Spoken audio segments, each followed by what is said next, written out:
Imagine segurar entre os dedos uma pedra que resistiu à pressão suficiente para esmagar um carro até o tamanho de uma lata de refrigerante. Imagine uma substância tão dura que só pode ser cortada por ela mesma.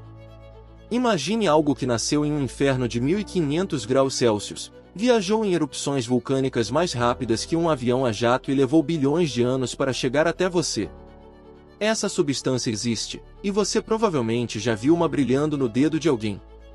É o diamante. Mas aqui vai uma verdade que poucos conhecem. O diamante, a pedra mais famosa do mundo, é feito do mesmo material que o carvão que você usa na churrasqueira. Isso mesmo. Carvão e diamante são feitos exclusivamente de carbono.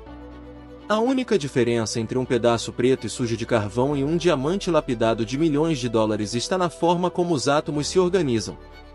E essa organização só acontece em condições tão extremas que a mente humana tem dificuldade para compreender. Então, se você sempre quis saber como a natureza, ou um laboratório, consegue transformar carbono bruto em uma das substâncias mais valiosas e desejadas do mundo, preste atenção. Você está prestes a embarcar em uma jornada que vai do núcleo da Terra até o interior de uma máquina de alta tecnologia, passando por explosões vulcânicas, bilhões de anos de espera e um dos processos mais fascinantes que a ciência já conseguiu imitar. Para entender como é criado um diamante, precisamos primeiro abandonar a ideia de que essa pedra preciosa é apenas um símbolo de luxo ou um presente especial. O diamante é, antes de tudo, uma maravilha da natureza, um produto das condições mais extremas que o nosso planeta pode oferecer. Tudo começa muito abaixo da superfície da Terra, em uma região chamada manto superior, que fica entre 150 e 200 km de profundidade. Nessa zona, a temperatura ultrapassa facilmente os 1000 graus Celsius, e a pressão exercida pelas camadas de rocha acima chega a ser 50.000 vezes maior do que a pressão atmosférica que sentimos ao nível do mar. Para você ter uma ideia, no fundo das fossas oceânicas mais profundas, a pressão é de cerca de 1000 vezes atmosférica. Agora multiplique isso por 50. É nesse ambiente inóspito, onde nenhum ser humano jamais poderia sobreviver, que o diamante começa a sua jornada. O principal ingrediente dessa receita é o carbono puro, o mesmo elemento químico que forma o carvão ou o grafite do lápis. A diferença está na organização dos átomos. Sob pressão e temperatura comuns, os átomos de carbono se organizam em camadas fracas e escorregadias, formando o grafite.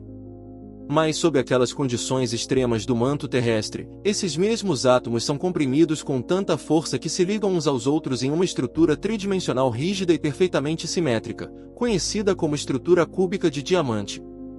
Cada átomo de carbono se conecta a 4 outros átomos vizinhos, formando uma rede tetraédrica que é praticamente inquebrável. É essa disposição atômica que confere ao diamante sua dureza lendária, a maior entre todos os minerais naturais. Para destruir um diamante, você precisaria aquecê-lo a mais de 700 graus Celsius em presença de oxigênio, ponto em que ele simplesmente queima e vira gás carbônico, voltando a ser o carbono que um dia foi. No entanto, não basta que o diamante se forme no manto terrestre. Ele precisa, de alguma forma, chegar até a superfície onde podemos encontrá-lo. E esse é um dos capítulos mais violentos e fascinantes da sua história. O diamante não nada até o topo por conta própria. Ele depende de erupções vulcânicas muito especiais, que não são como as erupções de lava que vemos nos noticiários, com rios de fogo descendo lentamente pelas encostas. Essas erupções vêm de um tipo raro de magma chamado kimberlito, que se forma em grandes profundidades e sobe à superfície em velocidades surpreendentes. Enquanto o magma comum pode levar milhares de anos para subir, o kimberlito corre para cima a dezenas de quilômetros por hora, como se fosse um elevador natural disparado em direção à crosta terrestre. Alguns geólogos estimam que uma erupção de kimberlito pode atravessar os 150 quilômetros de manto e crosta em menos de 10 horas. Essa velocidade é essencial, porque se a subida for lenta, a pressão e a temperatura diminuem gradualmente, e o diamante, que é metastável em condições de superfície, começa a se transformar em grafite. É uma corrida contra o tempo. A erupção do kimberlito traz consigo pedaços do manto, incluindo os diamantes já formados, e os lança à superfície através de estruturas geológicas chamadas tubos vulcânicos de kimberlito. Esses tubos são como funis verticais de rocha vulcânica que, com o passar de milhões de anos, podem ser expostos pela erosão.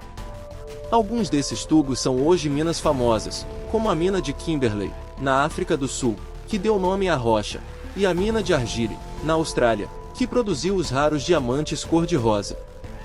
Com o tempo geológico, a ação da chuva, do vento e dos rios vai desgastando os tubos de kimberlito, liberando os diamantes que estavam aprisionados na rocha.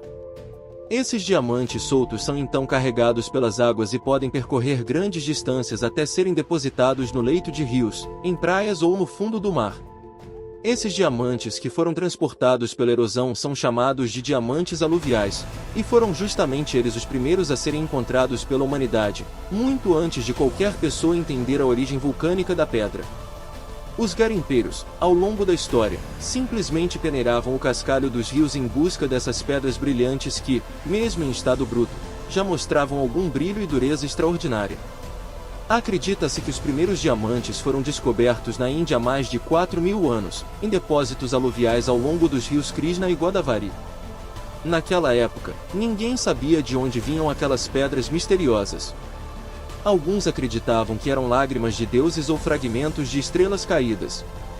Mais tarde, quando a geologia avançou, o homem aprendeu a seguir os diamantes até a fonte, ou seja, até os próprios tubos de kimberlito. Nasceu assim a mineração moderna de diamantes, que hoje envolve escavar toneladas e toneladas de rocha para extrair poucos quilates da pedra preciosa. Um fato curioso é que a maioria dos diamantes naturais não tem a beleza que associamos às joias. Eles são chamados de diamantes industriais e apresentam impurezas, cores opacas ou inclusões que os tornam inúteis para ourivesaria. Apenas cerca de 20% dos diamantes extraídos da natureza têm qualidade gemológica, ou seja, pureza e transparência suficientes para serem lapidados e transformados nas pedras brilhantes que conhecemos. Os restantes 80% vão para a indústria, onde sua dureza é usada em brocas, serras, lixas e ferramentas de corte de altíssima precisão. Até aqui, falamos apenas dos diamantes formados pela natureza ao longo de bilhões de anos. Mas, nas últimas décadas, a humanidade aprendeu a recriar esse processo em laboratório, e os resultados são surpreendentemente idênticos aos diamantes naturais. Existem hoje duas grandes tecnologias para a criação de diamantes sintéticos. A primeira e mais antiga é o método HPHT, sigla em inglês para alta pressão e alta temperatura. Nesse método, uma pequena semente de diamante é colocada em uma câmara com carbono puro, geralmente na forma de grafite. Essa câmara é então submetida a pressões de cerca de 60.000 atmosferas e temperaturas de aproximadamente 1.500 graus Celsius. Para você ter uma noção do que isso significa, a pressão no centro da Terra é de cerca de 3,6 milhões de atmosferas, então 60.000 é muito menor, mas ainda assim é uma pressão capaz de transformar o grafite em diamante em questão de dias. Sob essas condições, o grafite se rearranja em estrutura de diamante, crescendo camada por camada sobre a semente inicial. O resultado, depois de alguns dias ou semanas, é um diamante bruto quimicamente idêntico ao natural, com as mesmas propriedades físicas e óticas. A única diferença visível, e mesmo assim apenas para especialistas com equipamentos sofisticados, é que os diamantes HPHT muitas vezes crescem com pequenas inclusões metálicas, já que o processo requer o uso de catalisadores como ferro, níquel ou cobalto. Essas inclusões são tão pequenas que caberiam dentro de um fio de cabelo, mas para um gemologista treinado, elas são a assinatura digital do laboratório. O segundo método de criação de diamantes em laboratório é mais moderno e elegante, e se chama CVD, ou deposição química de vapor. Esse método não exige pressões extremas, apenas uma câmara de vácuo onde uma semente de diamante é aquecida a cerca de 800 graus Celsius. Dentro da câmara, introduz-se um gás rico em carbono, geralmente metano, junto com hidrogênio. Uma fonte de energia, como micro-ondas, quebra as moléculas do gás, liberando os átomos de carbono. Esses átomos caem sobre a semente de diamante e vão se depositando em camadas atômicas, construindo o diamante lentamente, átomo por átomo. Imagine construir uma montanha grão por grão de areia, mas em escala atômica. Esse método permite um controle muito maior sobre a pureza e o tamanho do diamante, além de produzir pedras com menos impurezas metálicas. Os diamantes CVD podem levar de 2 a 4 semanas para atingir tamanhos comercializáveis, e o resultado final é uma pedra que até mesmo muitos gemologistas têm dificuldade para distinguir de um diamante natural sem equipamentos especiais. Uma diferença sutil é que os diamantes CVD geralmente apresentam um padrão de crescimento em camadas que pode ser revelado por técnicas de fotoluminescência, mas a óleo nu ou mesmo sob uma lupa comum são indistinguíveis. Na prática, se você colocar um diamante natural e um diamante CVD lado a lado, nem o vendedor mais experiente saberia dizer qual é qual sem um certificado de laboratório. É importante destacar que os diamantes sintéticos não são falsificações. Eles não são imitações como a zirconita cúbica ou o carboneto de silício, que são materiais completamente diferentes com propriedades ópticas distintas. Diamantes sintéticos são, literalmente, diamantes verdadeiros. A única diferença é a origem.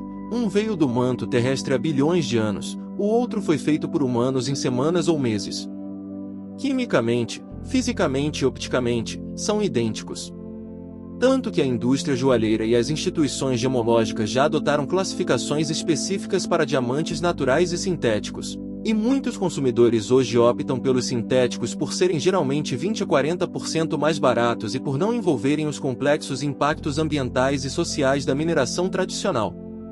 As minas de diamante naturais já foram palco de conflitos sangrentos, os chamados diamantes de sangue, além de causarem erosão, desmatamento e deslocamento de comunidades inteiras. Os diamantes de laboratório, por outro lado, podem ser produzidos com energia renovável e sem nenhuma associação com conflitos armados. Por isso, a indústria dos diamantes sintéticos cresce ano após ano, e as grandes marcas de luxo já estão se adaptando a essa nova realidade. Depois que o diamante é extraído da natureza ou criado em laboratório, ele ainda está em sua forma bruta. E o diamante bruto, por mais fascinante que seja para o geólogo, tem a aparência de um caco de vidro leitoso ou um cristal opaco sem graça. Toda a mágica que associamos ao diamante, aquela explosão de luz, os arco-íris internos, o brilho intenso, vem exclusivamente da lapidação. A lapidação é uma arte milenar que envolve cortar o diamante bruto em faces geometricamente calculadas para maximizar a reflexão e refração da luz. O processo começa com o planejamento. O lapidador estuda o diamante bruto para decidir como cortá-lo, tentando aproveitar ao máximo o material e evitar inclusões ou imperfeições internas. Muitas vezes, essa decisão envolve escanear a pedra em 3D e usar softwares de simulação ótica para prever exatamente como a luz vai se comportar dentro do diamante depois de lapidado. Em seguida, o diamante é clivado ou serrado ao longo de seus planos de fraqueza, uma etapa crítica porque um único erro pode rachar a pedra e transformar um diamante valioso em pó. Os lapidadores mais experientes estudam anos para dominar essa técnica, que exige mão firme e um olho clínico para perceber as minúsculas linhas de clivagem do cristal. Depois vem a lapidação propriamente dita, onde a pedra é esfregada contra discos metálicos embebidos em pó de diamante, porque apenas diamante consegue lapidar diamante. Por fim, o polimento dá à superfície das faces aquela aparência de espelho. Um diamante bem lapidado pode refletir quase toda a luz que entra por sua coroa, criando o brilho intenso e as faíscas coloridas chamadas de fogo. A lapidação mais famosa é a brilhante redonda, com 58 facetas, que é um verdadeiro triunfo da geometria ótica aplicada à natureza. Para finalizar, vale lembrar que o diamante não é apenas uma pedra bonita. Sua dureza o torna essencial para inúmeras aplicações tecnológicas, desde a perfuração de poços de petróleo até a fabricação de janelas para lasers de alta potência, passando por pontas de ponteiras de toca-discos e revestimentos ultra-resistentes para ferramentas. A ciência moderna também está explorando diamantes para a eletrônica do futuro, porque o diamante é um excelente semicondutor e dissipa calor melhor do que qualquer outro material conhecido. Sabe aqueles problemas de superaquecimento em processadores de computador ou em chips de inteligência artificial? O diamante pode ser a solução, porque ele conduz calor melhor do que o cobre e suporta voltagens muito mais altas sem quebrar. Empresas de tecnologia já estão investindo pesado em chips de diamante para a próxima geração de computadores quânticos e veículos elétricos. Portanto, quando você olha para um diamante, seja ele natural ou sintético, bruto ou lapidado, você está diante do resultado de uma combinação perfeita entre as forças brutais da geologia e a precisão cirúrgica da engenharia humana. É uma história de pressão, temperatura, tempo e, acima de tudo, carbono. O mesmo carbono que forma seu corpo, o ar que você respira e a madeira de uma árvore, quando colocado sob as condições certas, torna-se eterno sob a forma de diamante. E essa, talvez, seja a verdadeira magia da jornada dessa pedra extraordinária. Da próxima vez que você vir um diamante brilhando em uma vitrine ou no dedo de alguém, lembre-se, você não está olhando apenas para uma joia. Você está olhando para uma explosão vulcânica congelada no tempo, para um pedaço do manto terrestre que viajou mais rápido do que um foguete, para uma prova de que até o carvão mais simples pode se tornar algo extraordinário se resistir à pressão certa. E isso, no fundo, é uma lição e tanto.